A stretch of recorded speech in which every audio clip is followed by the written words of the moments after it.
Subscribe करें हमारे YouTube channel साधना gold को और पाएं वीडियो सबसे पहले। और हाँ, बेल आइकन दबाना ना भूलें। आत्महत्या जैसा पाप दुनिया में कोई दूसरा नहीं है। आत्महत्या जैसा, मौत आती है तब मरते हैं तब अलग बात है, लेकिन जो व्यक्ति कूद करके मर गया, ट्रेन के आगे आके मर गया, जो फांसी लगा के मर गया, अगर वो ये सोचता है कि इस दुनिया से जाने के बाद मैं सुख से जीऊंगा, तो वो गलत सोचता है। क्यों? यहाँ किसी की दो बातें सुनकर के पानी पीने को तो मिल रहा है, रोटी खाने को तो मिल रही है, पर मरने के बाद भूत बन करके भटकते रहोगे। न खाने को मिलेगा, न पीने को मिलेगा, और न ठंडी छाया मिलेगी। ये बात और है। धूप में खड़े रहोगे, तड़पते रहोगे, सामने 56 भोग दिखाई देगा, खाने को चलोगे तो विष्ठा हो जाएगी।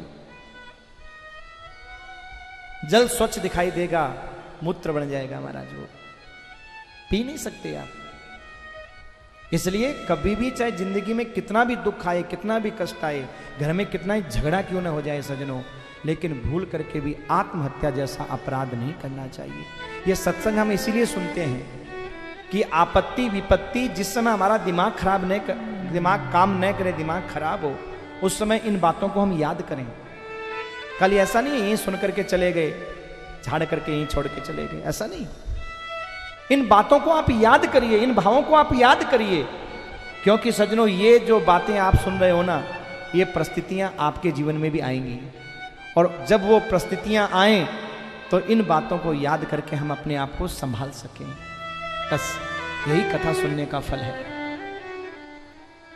मनोरंजन करने मात्र से काम नहीं चलता कथा में, कथा के भावों को हृदय में उतारना जरूरी है मेरे भाई।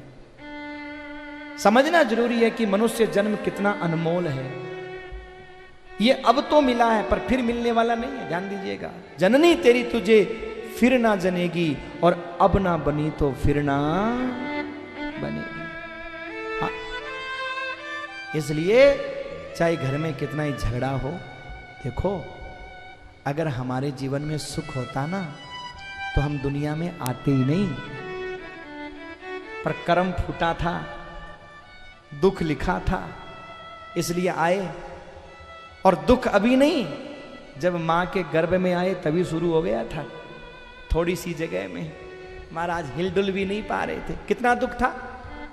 पर किसको बोल दे? हाँ, जन्म लिया, कितना कष्ट सहन किया, पैदा हो गए, अब दर्द तो पेट में हो रहा है, बच्चा रो रहा है, मां हाथ को सही कर रही है, हंसली मसली उतर गई लगता है।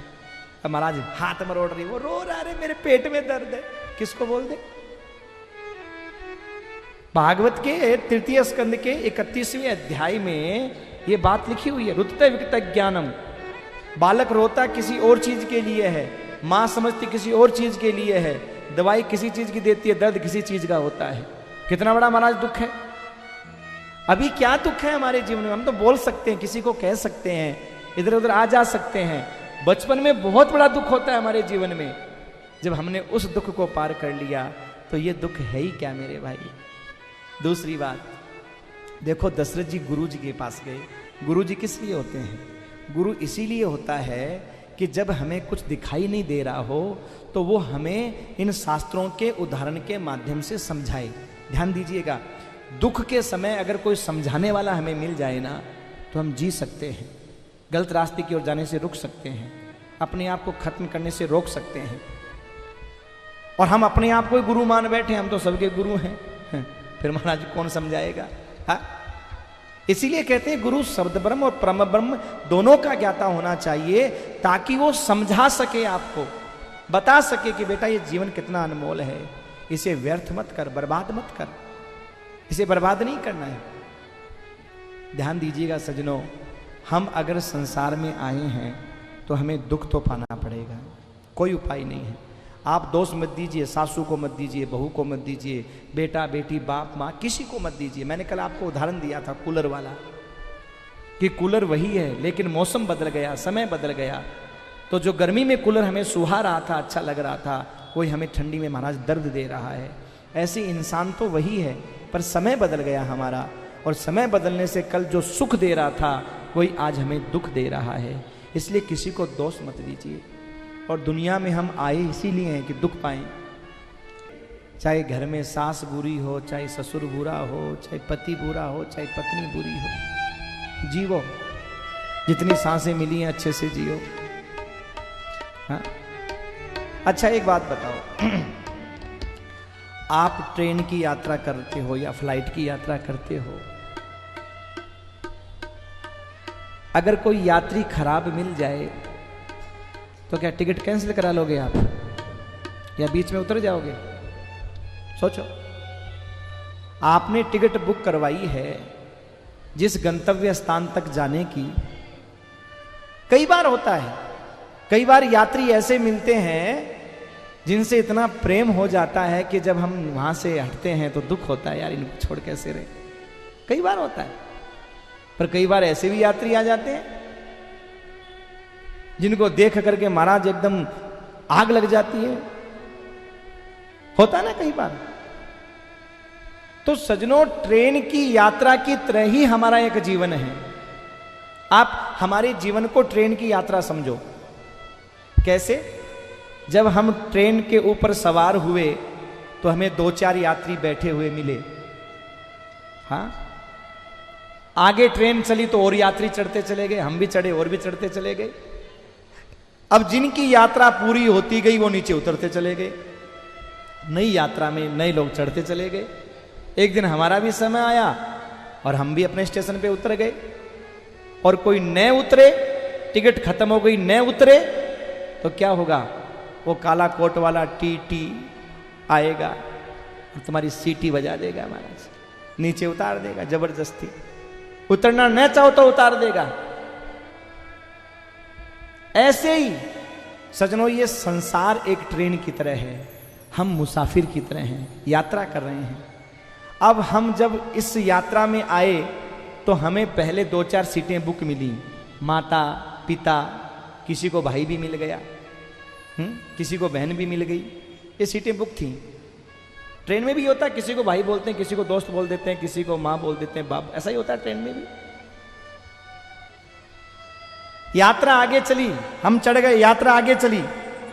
और जब यात्रा आगे चली सजनों, तो अब हमारी शादी हो गई। एक यात्री और चढ़ गया, पत्नी आ गई हमारी ट्रेन में है। यात्रा में पत्नी आ गई, यात्रा और आगे चली है, बेटा बेटी हो गए। हाँ, और 2-4 मुसाफिर आ गए। अब सजनों, जो पहले यात्री बैठे थे माता पिता, उनका स्टेशन आ गया, वो उतर गए। अब हम मर गए बोल दो, चाहे उतर गए बोल दो, उतर गए इस ट्रेन की यात्रा से। धीरे धीरे ट्रेन आगे चली, हमारा भी स्टेशन आया और हम भी उतर गए। और नहीं उतरेंगे तो जबरदस्ती उतार दिए जाएंगे महाराज। बस ये संसार एक यात्रा की तरह है मेरे भाई। अब अगर मुसाफिर सही मिल जाए तो भी यात्रा करनी पड़ेगी, और मुसाफिर गलत मिल जाए तो भी यात्रा तो करनी पड़ेगी। बस अगर घर के मेंबर सही हो तो भगवान को धन्यवाद देना, ठाकुर यात्रा बहुत अच्छे से निकल जाएगी। और गड़बड़ सड़बड़ हो तो भी, अब ठाकुर जैसे भी हैं, यात्रा तो करनी पड़ेगी। दुनिया में अगर आए हो तो जीना ही पड़ेगा, और जीवन है अगर जहर तो पीना ही पड़ेगा। सजनों, ये जीवन नदी के 2 किनारों की तरह, ध्यान दीजिएगा। हम लोग जल की तरह हैं, पानी की तरह हैं। नदी के 2 किनारे होते हैं। हमारी जिंदगी के भी 2 किनारे हैं, एक का नाम है सुख और एक का नाम है दुख।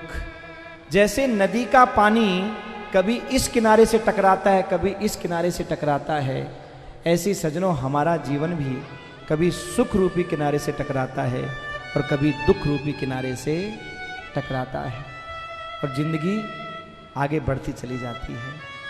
हमारे पास कोई उपाय नहीं है, पानी के पास कोई उपाय नहीं है कि उन किनारों को छोड़ करके वो बाहर जा पाए, और हमारे पास भी कोई उपाय नहीं है कि हम दुनिया के सुख और दुख को छोड़ करके कहीं जा पाए। बहना पड़ेगा। जैसे बहुत से बच्चे होते हैं, सास ससुर को छोड़ करके अलग रहने लग गए। रहो, बोले महाराज हम सुखी हैं। नहीं रह पाओगे सुखी। क्यों? अगर इस जन्म में साथ रह करके इनको निभा ले जाते तो अगले जन्म में तुम्हारे पास ऑप्शन था एक अच्छे सास ससुर मिलने का। अब बोले अगले जन्म में फिर यही तैयार है, चिंता ही मत करो। ध्यान दीजिएगा, अगर किसी का पति खराब है, पत्नी खराब है, तो प्रेम से निभा लो ताकि अगले जन्म में इससे हाथ जोड़ सकें, कोई नया ऑप्शन हमारे सामने आए। और अगर हम नहीं निभा पाए और सजनों कर्म जोग बचा रह गया, तो बेटा अगले जन्म में यही तैयार है, यही पत्नी यही पति, लड़ो फिर दोबारा। कर्म जोग है ये, तो कर्म जोग है मेरे भाई, कट नहीं सकता बिना भोगे। ध्यान दीजिएगा, भोग कभी भागने से समाप्त होता ही नहीं है, भोग तो भोगने से ही समाप्त होता है। तुम भोगों से जितना भागोगे, हाँ, उतना ही तुम्हारे पीछे भागेंगे, और जब इनको भोग लोगे तो ये भागना बंद कर देंगे मेरे भाई। भोगना तो पड़ेगा। हमारी सास खराब है, इसमें दोष उस सास का नहीं है, हमारा भी है। बहू खराब है, दोष हमारा भी है। आप अपने आप को अगर ये बात समझा लो तो सजनों, न सास को दोष दोगे, ना बहू को दोष दोगे, ना बेटे को दोष दोगे, आप अपने आप को ही दोष दोगे। जैसी भी है, ठीक है भाई, मेरा कर्म है, हमारा पूर्व जन्म का संबंध है, पूर्व जन्म का रिश्ता है, और जैसा रिश्ता निभाना पड़ेगा। हम अपने आप को ये बात समझा नहीं पा रहे हैं, इसलिए सजनों, कोई ट्रेन के आगे कूद के मरता है, कोई फांसी लगा के मरता है, कोई जहर खा करके मरता है, पर ऐसे मरने से कर्म समाप्त होने वाले नहीं है। भोगिए, हंस करके भोगिए, क्योंकि भोगना तो पड़ेगा, चाहे रोकर भोगो चाहे हंस करके, हंस के ही भोगिए ना।